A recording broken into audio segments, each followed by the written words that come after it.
I read the book Wild Chocolate by Rowan Jacobsen, and I really wanted to try some of the chocolates that they talked about in the book. So I picked up these two. These are two chocolates that are made entirely from wild cacao. These are ancient wild strains of cacao. These aren't modern hybrids. These aren't the ones that were made to be mass produced. They were actually found in, both of these are single sourced chocolate. I'm going to start with wild Tranquilidad. This is grown in Bolivia. So let's see what it tastes like. One of the reasons I wanted to try these is I wanted to see if someone with a horrible palate like me can actually tell the difference, see if these are good. The story behind this one is a European man named Volker Lehmann moved to Bolivia. He ended up buying some land in a very rural area of Bolivia, and he found cacao on that area. He didn't do a lot with it for a long time, and then started to make chocolate from the cacao in that area. Wild Tranquilidad is the bar that is made from his land and land around there.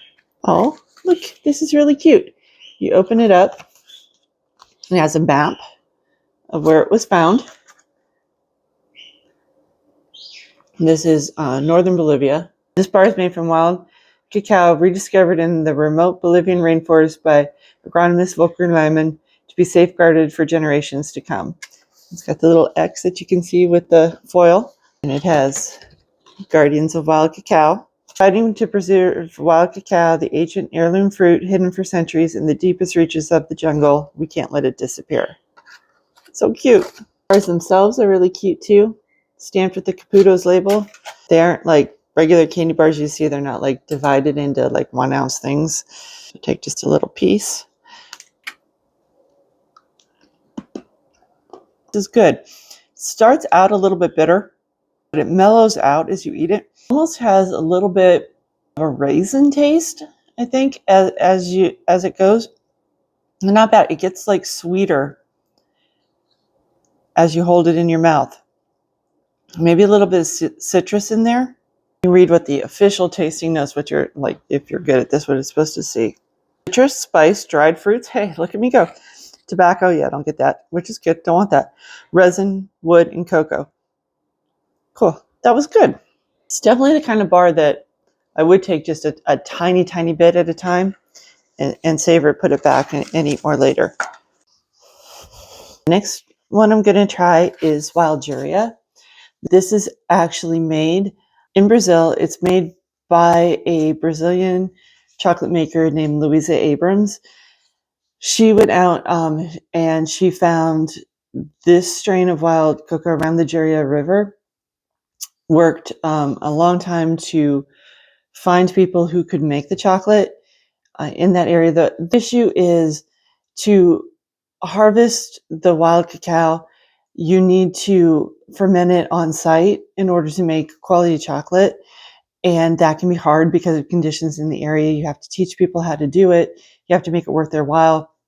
It's very expensive to do, and you don't get a huge harvest from the wild cacao. The story of this is in the book Wild Chocolate. It ended up not being economically viable to keep this Jurua chocolate going, but the people at Caputo's, the store that imports it into the United States, really loved this chocolate and they wanted to keep it going.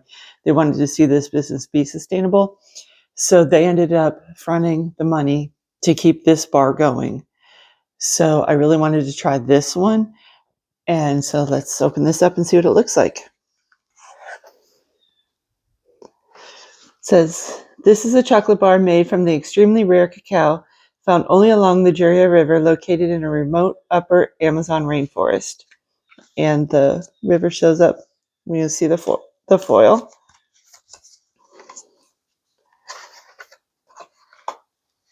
But this is showing up. It's sort of a rose gold foil. It has Guardians of Wild Cacao page. Let's give it a try. That is a very different taste than the Tranquilidad. I'm not sure exactly how I would describe that. Definitely doesn't have the sweetness that Tranquilidad did. The tasting notes on it say that it's supposed to be floral, and I get that. There's a little bit of a floral aftertaste. I don't really know how to describe. I can see why they would want to preserve that. It's not something that I've ever tasted in like an American or European chocolate before.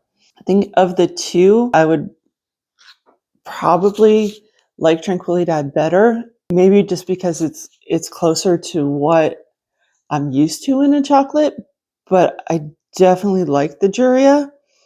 I think I just need to try maybe a little bit more of it, and I would understand it a little bit more. I think that's one that you really need to sit and savor.